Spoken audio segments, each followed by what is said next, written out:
One of the biggest questions at this point in the campaign is how the email scandal might shift the Democratic field. So we're going to get an assessment of that from CBS News political director and host of Face the Nation, John Dickerson. He's in our Washington bureau. Good morning, John.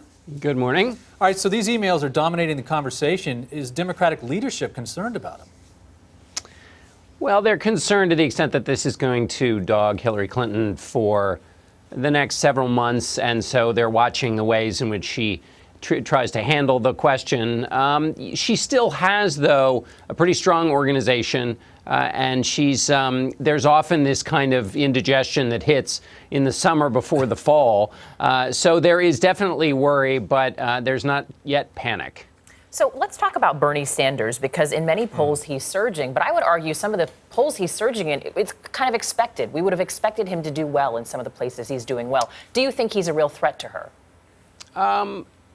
I think we wouldn't necessarily have expected Bernie Sanders to be beating Hillary Clinton, especially in New Hampshire, say, in the one Franklin Pierce poll, because this is a state that Hillary Clinton won, beat Barack Obama there. She has all of the money, all of the organization, and the endorsement of lots and lots of prominent Democrats. So having said that, it's still not clear what the path is for Bernie Sanders, for example, through a state like South Carolina, where Hillary Clinton has just a much more dominant operation down there. So he is creating this sense of weakness, which worries some Democrats, but still most strategists don't see a pathway for him to the nomination. We're early in the game here, John, but with her unfavorabilities so high right now, is there any scenario where you can envision an avowed socialist running against a conservative? And can you imagine if Congress and D.C. is polarized now, what that would mean? It would be difficult to imagine a situation in which a Democratic socialist would get the nomination in the Democratic Party and then win in the general election. Of course, if that happened and he did get the nomination, politics would have shifted, and so we'd have to reassess at the time. But that's still why a lot of strategists in the Democratic Party still don't think he has a pathway.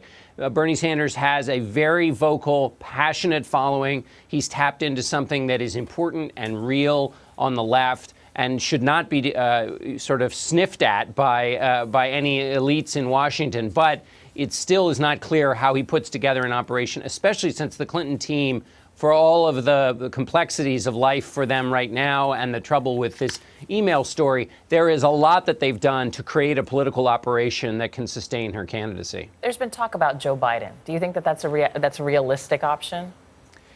It is real in the sense that Joe Biden is thinking about running. His advisors are out testing the water, seeing what a campaign might have to look like.